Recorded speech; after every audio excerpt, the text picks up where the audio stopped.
All right, y'all, the time has come, man. I have been waiting to do a mock draft since almost the season began at this point. But look, now we're kind of at the end of the fantasy football season. Hopefully we were able to help you win a championship. But look, we have to start preparing for next season. There is no off season here truly with the Bayou Bengal Fantasy Network. So make sure you guys are smashing that subscribe button. It really helps out the channel a lot and grow with us. And as we're pumping out so many videos as the year and the off season kind of progresses, we're going to be doing a lot of mock drafts. We're going to be doing a lot of rankings. There's a lot of things that we're going to be coming out on the channel, so make sure that you don't miss it. But look, we got the very first round of the NFL draft. I'm not doing any trades at all. We're just going to go straight down as of right now. And we know, look, there's still another week to go in the regular season. These positions are going to change a little bit. People are going to pick in different spots, so my mock drafts will be changing, but this is the very first one that we are going to be doing in this in the season so far, or quote unquote the off season. So we're gonna get right into it, right? We're gonna go with the very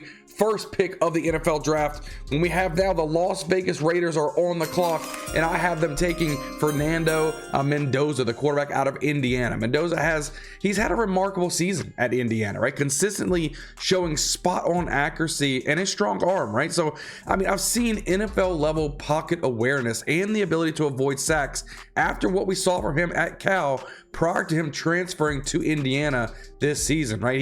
He led the FBS with 33 passing touchdowns this season. Mendoza led the Hoosiers to its first Big Ten championship since 1967. That's crazy. Geno Smith, he's at the back end of his career, right? It's clear that he is no longer a viable starting kind of option, right? He's being tied for the league lead in interceptions and second lowest QBR in the entire NFL, right? So with playmakers like Brock Bowers and Ashton Jeanty in the house, Mendoza could find success early in Las Vegas. Now, with the second pick in my NFL mock draft here, I have to say that the New York Giants are going to select Arvell Reese, the edge rusher from Ohio State. In a perfect draft, right, the Giants would most likely try and trade out of this pick to really gather some more draft capital. But since we aren't really doing any trades here, Reese is the obvious pick here for me. The Giants team up Reese with last year's first overall, or our first pick, I would just say, Abdul Carter, right, to form a tandem that could be elite for years to come, as long as, you know, Abdul Carter stops doing the old yank, yank, yank, you know. But hey, we're gonna not nor here nor there, right? So after only getting like a half a sack as mostly a linebacker last season, he posed, 6.5 sacks as a primary edge rusher this year, right? He has a case to be the best overall prospect in this entire draft class, right? I mean, Reese has amazing burst and power while having a frame to be a true standout pass rusher in the NFL. He should be an every down player, right? And would pair well with the Giants. So let's go to number 3.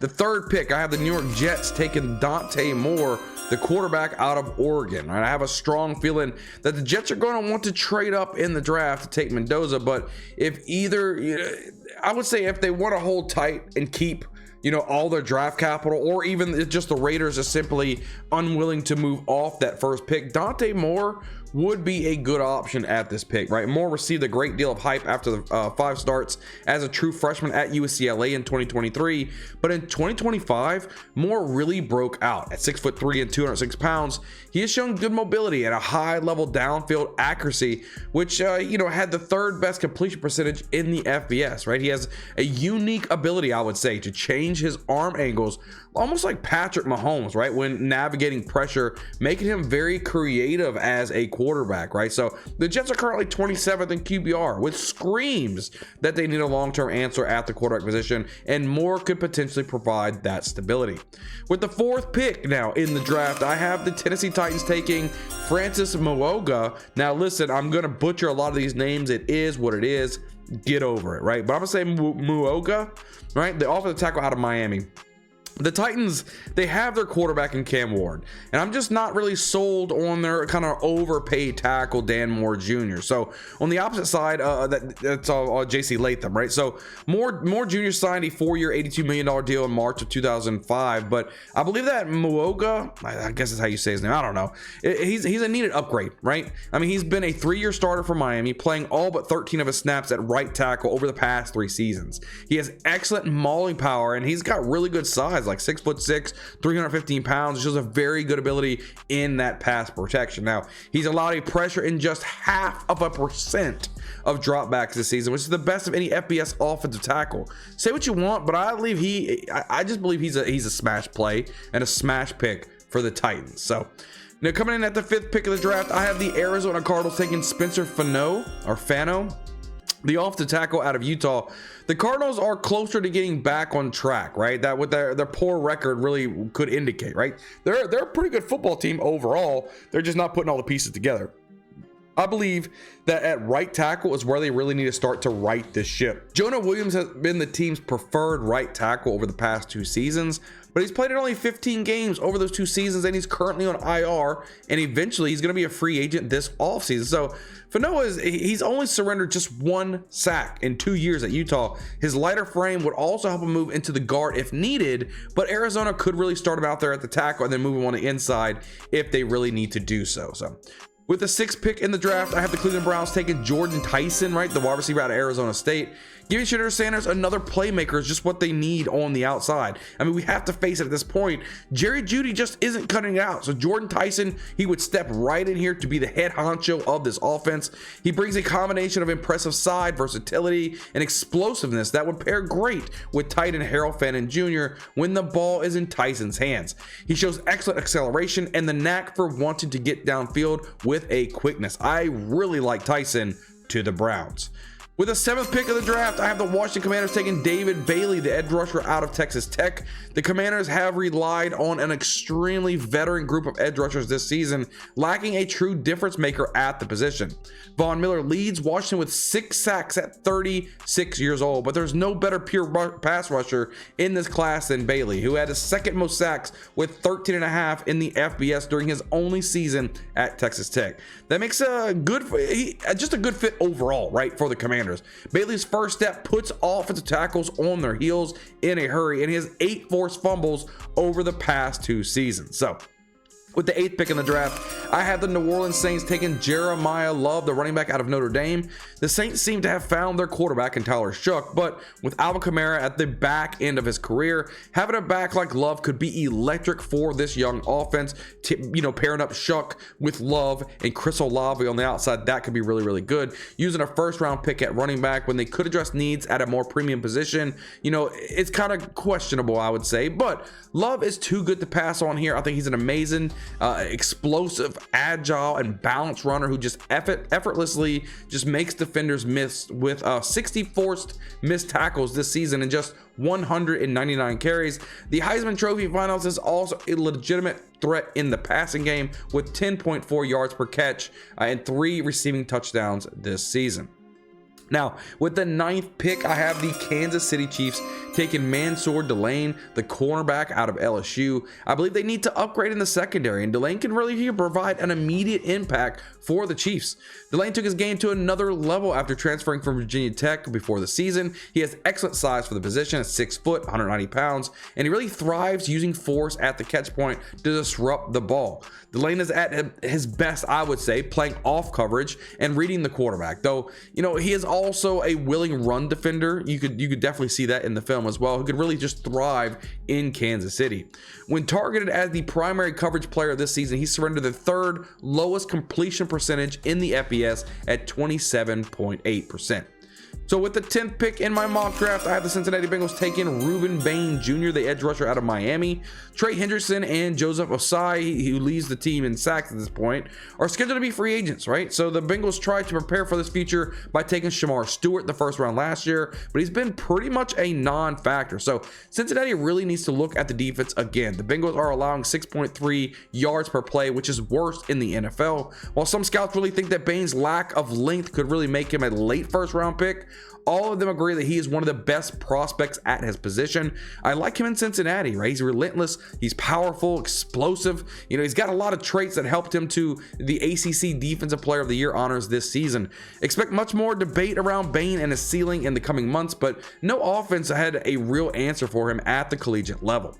So with the 11th pick, I have Los Angeles Rams taking Caleb Downs, the safety out of Ohio State. the Rams are in rare territory, right, as a strong Super Bowl contender with a potential top 10 pick in April, thanks to the Falcons. So while they have the option to make another move with the pick, they could use it here on one of the best safety prospects in recent memory. Downs is a versatile, tone-setting defender who has the chance to be the first safety pick in the top 10 since Jamal Adams went number 6 to the Jets in 2017. So Downs had played in an NFL scheme at Ohio State for much of his collegiate career. He can handle coverage deep in the middle of the field and be a menacing force in the box. Los Angeles has a ton of young talent up front on its defense. So I think it might lose players on the back end in this offseason, right? Safety Cam Curl is a free agent in March. I just think that Caleb Downs is just a natural fit for the Rams. Coming at number 12, in my mock draft, I have the Miami Dolphins taking Carnell Tate, the wide receiver at Ohio State. Many have compared really Tate to a better version of George Pickens, and I can really see that, right? Tate is the next first-round lock from the Ohio State receiver room, right? He would be an awesome for the Dolphins pass game, with Tyreek Hill really seemingly to have played his last game already as a Dolphin. So he has very good size, runs straight routes, and makes contested catches, right? He would bring a vertical ability as he averaged 17.5 yards per catch this season.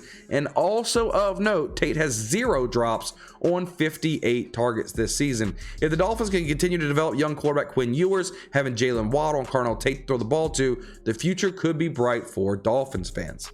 So with the 13th pick in my draft, I've got to go with the Tampa Bay Buccaneers taking Kenyon Sadiq, right, the tight end out of Oregon.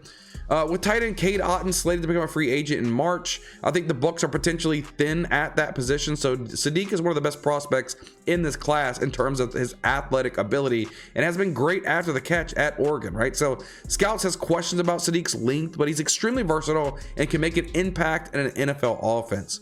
He has 40 catches for 490 yards and 8 touchdowns in 2025, with aging offensive playmakers like Mike Evans, who's going to be 32, Chris Godwin Jr., going to be 30 in February, right? I mean, the future of Tampa Bay's offense could be built around Jalen McMillan, Emeka Egbuka, Bucky Irvin, and Kenyon Sadiq. I like that outlook. The Bucs are hoping to get some of the Brock Bowers and Tyler Warren magic that was seen with these high draft picks with tight ends in the last 2 years. With the 14th pick in the draft, I have the Dallas Cowboys taking Cassius Howell, right, the edge rusher out of Texas A&M. The Cowboys need a pass rusher after the puzzling trade of Micah Parsons, right? I mean, they need explosiveness, and Howell would be the most explosive pass rusher on the board, right? He stepped into a much larger role for the Aggies this season, and he really thrived, right? His 11.5 sacks are tied for 4th most in the FBS, and his ability to torque his body and turn corners, right, very, very tight, is among the best in this class. So with the 15th pick in my mock draft, out of the Detroit Lions taking Avion Terrell, right, the quarterback out of Clemson. I think the Lions need depth at the position, and taking over the younger brother, right, of the Falcons' star corner, AJ Terrell Jr. Avion gives the Lions a big-time playmaker. He's on the smaller side, right, 5'11", 180 pounds, but he makes up for it with excellent quickness and a trigger back to the ball and coverage. He's also very capable blitzer and a disruptor, recording 3 sacks and 5 forced fumbles this season. With the 16th pick in the draft right here, I have the Baltimore Ravens selecting Peter Woods, the defensive tackle out of Clemson. With Travis Jones scheduled for free agency and Nnamdi Mbuke out for the year with a serious neck injury, defensive tackle is an area of need for Baltimore. It's always wise to look beyond the box score, right, with defensive tackle prospects, and that's especially the case with Woods. He has only 5 sacks in 3 seasons, but he can create havoc on the line of scrimmage. Woods has the agility and quickness that could allow him to move out to the edge for some snaps, as well as his overall length is a question mark for some people, but as a sub 32-inch arms, and he's listed at 6'2". I mean, I get it, but it is what it is. But regardless of that, right, he's a lock in the first round. I think he fills a big need for the Baltimore Ravens. With the 17th pick in my mock draft, I have the Minnesota Vikings taking Keldrick Falk, right, the edge rusher out of Auburn. The Vikings desperately need help at this position. Falk had 7 sacks and a forced fumble last season, right, with all the measurables of a prototypical NFL edge rusher, right? So he's a fluid mover, 6'6", 285 pounds, and his pass rushing arsenal is developed enough to where, I think other people would believe that he would be a high draft pick, despite a modest 2025 campaign, which is like 2 sacks. So he could set the edge against the run too, which, I think that would definitely help him at the NFL level. Falk to the Vikings, I think, would be a good option. Let's go with the number 18th pick here in my mock draft. I got the New York Jets taking their second player in the first round and taking Sonny Styles, right? The linebacker out of Ohio State. Let's just face it at this point, right? The Jets need everything. They desperately need to change the culture in this defense, and Styles really can be the beginning of this. The Jets could be just start to overhaul this entire thing by addressing the linebacker position first with Styles, right? Who's made the impressive transition to that position after beginning his collegiate career at safety, right? He has outstanding length, movement skills, and range at the second level, and on the top of coverage skills from his time at safety, Styles could be an effective blitzer when called upon. He had 6 sacks during Ohio State's national title run last season. Styles could thrive in any defensive circumstance, for the Jets. So, they're going to need to improve at most positions. Why not just start here at linebacker? So, coming here with the 19th pick in my mock draft, I've got the Carolina Panthers taking Denzel Boston, the wide receiver out of Washington. The Panthers need help on the other side of Ted McMillan after a positive season, I would say, from a team that really wasn't looking to do anything this season, right? I think Bryce Young stepped it up a little bit himself. So Boston has the potential to check a big box for Carolina with Boston's size at 6'4" and alignment versatility. He pairs with McMillan as having like twin towers at the wide receiver position. He routinely got the better of defenders in the red zone over the past 2 seasons, using his frame to snag 19 receiving touchdowns. He was dependable in the big slot role too, with 2 drops on 189 targets since 2024. With the 20th pick, I have the Pittsburgh Steelers taking Mekhi Lemon, the wide receiver out of USC, right? Besides DK Metcalf, the Steelers don't really have a wide receiver that strikes fear into opposing defenses, right? Pittsburgh's one of the 2 teams with fewer than 100 catches from wide receivers this season as of the recording of this video. So Lemon could change that moving forward, right? The best way I could describe him is a certified baller, right? I mean, he's got average size at 5'11", 195 pounds. It hasn't really slowed him down in any way, right? We are in an era where dominant receivers don't come exclusively from the quote unquote 6'3", 200 plus pound type of players with this 4.4 speed.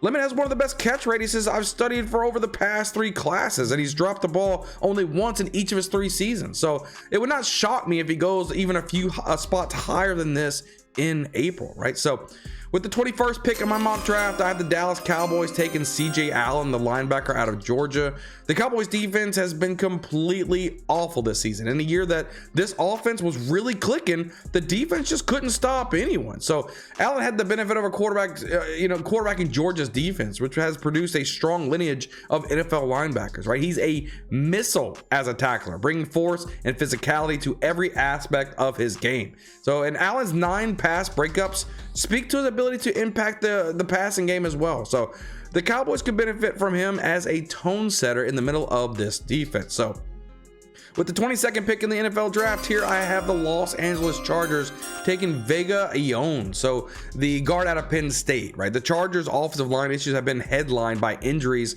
to tackles Rashawn Slater and Joe Alt, but their healthy interior has also been disappointing, right? Ione is my number 1 guard in this class, and I think he would help any offensive line get tougher and more physical. He uses excellent strength to dominate in the running game, and he's also a standout pass protector, right? Over the past 2 seasons, Ione had not allowed a single sack. This season, he's given up just 2 pressures, I would just say. So Penn State's offensive scheme also highlighted his ability to get out and play in space, which only strengthens his draft outlook. Now we're here at the 23rd pick in my mock draft, and are the Philadelphia Eagles selecting Jermod McCoy, the cornerback out of Tennessee. The Eagles need to add to their cornerback depth opposite of Quinyon Mitchell, and we all know that Philly is a team that will always find their value. This would be calculated risk, as McCoy did not play all of the season after an ACL tear in January, but some people do believe that he's a top 10 prospect. This could be huge for the Eagles, while others are dubious. He will even go into the first round without any tape, on this season. But he has elite skills, right? His skill set is just obvious, right? With the Volunteers last season, resulting in 4 interceptions and 9 pass breakups, right? The Eagles have taken a chance on injured prospects before, drafting linebacker Jihad Campbell in April, despite some concern over a left shoulder injury. So With the 24th pick in my mock, I've got the Buffalo Bills selecting Chris Brazzell, the wide receiver out of Tennessee, right? I think it's no mystery here that the Bills are still looking for a game-altering receiver after Keon Coleman's down year, Khalil Shakir's inconsistent campaign this season. Brazzell has the potential to check that box for Buffalo with his size, 6'5", his alignment versatility, right? He routinely got the better of defenders in the red zone over the past 2 seasons, using his frame to snag 9 receiving touchdowns and over 1,000 yards, right? Most is probably going to say that Brazzell really isn't a first-round talent, but I strongly disagree. I like this guy a lot. The Bills also had 15 attributed drops this season, which is tied for 17th in the NFL. I'm just saying, needlessly to say, they need some help. Chris Brazzell could definitely provide that help for them. With the 25th pick in this draft here, I have the Chicago Bears taking Amari Washington, right? The defensive tackle out of Oregon. Washington's becoming one of my favorite prospects to watch, right? And I expect him to be discussed as a top 20 player in due time. But, he just had, 1.5 career sacks after becoming a full-time starter this year. But he has the quickness, the power, and the length required to just ram through offensive linemen in the NFL. His pass rushing upside is very fascinating to me as well. The Bears are already really stout on defense, and this just helps build that depth to continue to stack players all the way up at key positions. All right, now we're at the 26th pick. I have the Houston Texans taking Caleb Lamu, the offensive tackle there out of Utah. The Texans defense is solid, and the main priority should be helping Stroud stay upright, right? Adding a stud for this offensive line should be the first thing the Texans do in the draft. Lomo is he's just steady in virtually every way. He moves fluidly at 6'6", 304 pounds, serving as a gifted striker in the run game as well, and a dependable pass blocker. So he did not allow a single sack this season, giving up a measly 6 pressures, right? I see Lamu, fitting in nicely for the Texans. Now, with the 27th pick in my mock draft, I've got the Los Angeles Rams taking Ty Simpson, right? The quarterback out of Alabama. I have the Rams taking a safety earlier in the draft. Now we see the future replacement of Matthew Stafford with the pick of Ty Simpson. Let's start by acknowledging, right, that Simpson is no lock to declare for the NFL draft as of right now. He's only been a 1-year starter at Alabama. However, his performances early in the season were strong enough to keep him in the first round conversation for me in the right circumstances, right? This would be exactly that type of circumstance. Since Matthew Stafford is still playing at an MVP level and under contract next season, the Rams would likely not need Simpson to play at all in 2026. That would give him time to develop, right? And there's perhaps really no better quarterback tutor in the game than Coach Sean McVay. So, Simpson has a nifty in-pocket movement, right? The ability to be an accurate passer and strong arm when he can set up his platform. So, given the extra first-round pick, the Rams, they can really afford to take a chance on their quarterback of the future. So, with the 20th pick in the draft, I have the Browns. They're taking Caden Proctor, the offensive tackle out of Alabama. Yeah, some people are really convinced that Proctor is going to hold up against twitchy NFL, edge rushers, but there's no doubts about his experience. Having 3 years at starting left tackle, right, and overwhelmingly, just a power in the run game. So, after allowing 9 sacks as a true freshman, he's really surrendered just 4 over the past 2 seasons. Cleveland they've cycled, I would say, I don't know. Overall, I think Cleveland's really cycled through multiple options, right, at left tackle because of the injuries this season as well. I believe Proctor is a plug-and-play option, right, for the Browns. So now let's go ahead and go here to the 29th pick in my mock draft, and I have the 49ers taking Caleb Banks, right, the defensive tackle out of Florida. Simply put, the 49ers need more disruptors on defense, right? They currently rank dead last in sacks, 30th in the pass rush, win rate, and 30th in pressures. The injuries to Nick Bosa and Michael Williams, obviously impacted that, but the defensive line could still use more help in 2026. So Banks' evaluation is a little tricky because he logged just 90 snaps in 3 games this season before fracturing his foot. He has a huge frame, right? 35-inch arms, generates major shock at the point of attack. Banks is the type of player that you could really help the 49ers, put teams into less favorable passing situations. I think Banks could be a nice pick for the 49ers.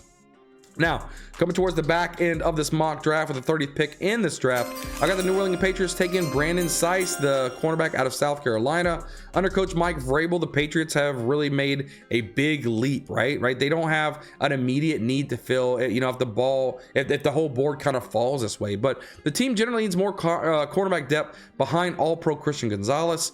As Carlton Davis III, he's turning 29 in a few weeks, or very soon, I guess, in the recording of this video. I'm not sure exactly when his birthday is, but I know it's soon, or it may have just passed, one of the two. But you know, Seiss is he's an ascending corner, right? He showed off impressive man coverage skills after transferring from North Carolina State in the spring. So he broke up 10 passes over two of the past 2 seasons, you know, allowing a completion percentage under 40% in 2025. He's extremely comfortable lining up opposite of bigger body perimeter wide receivers. He could be an immediate starter for the Patriots. So with the 31st pick in my mock draft, I have the Denver Broncos selecting Damon Wilson, right? The edge rusher out of Missouri. Wilson broke out in 2025 after transferring from Georgia. His 9 sacks with the Tigers nearly tripled his 3.5 sacks over the first 2 seasons of his collegiate career. Wilson has very good length, first step quickness, and torque to bend the edge. You know, he's also brought it in big games this season, I would say, with 4 sacks against teams ranked in the top 10. Wilson could be a big game changer on the edge for the Broncos. Now, for the final pick in my mock draft, with the 32nd pick, I have the Seattle Seahawks taking Colton Hood, the cornerback out of Tennessee. Right, Seattle is searching for a cornerback to play opposite of Devin Witherspoon, as the team has relied on Josh Jobe this season and Mr. Woolen over there in his final year of his rookie deal. Hood has some area, right, to clean up with his technique, but there's an infectious energy that you see every time you watch him play. He posted 10 pass breakups this season, his first with Tennessee after spending 1 season at Colorado and his freshman year at Auburn. Hood loves the challenge of man coverage and could be an aggressive player with run support. But look, guys, that's going to do it, right, for my very first mock draft for the 2026 season. Again, smash the like button, leave a comment down below. What do you guys think about what I mocked and who I put where, or just let me know down below. And make sure you guys are smashing the subscribe button. We're gonna be pumping out a lot of videos here to get you prepared for the 2026 season, whether it's leading you up to the NFL draft, post NFL draft, all types of mock drafts, dynasty, redraft, you name it. We're gonna be doing it. A lot of player props on drafters, DraftKings, you name it. We're gonna be probably doing it a lot. Even underdog fantasy, we're gonna be doing some stuff with them as well. So make sure you guys are smashing the subscribe button, guys. That's gonna do it for the video today, guys. Like I said again, make sure you smash that subscribe button. We'll catch you guys on the next video. We'll see you guys next time.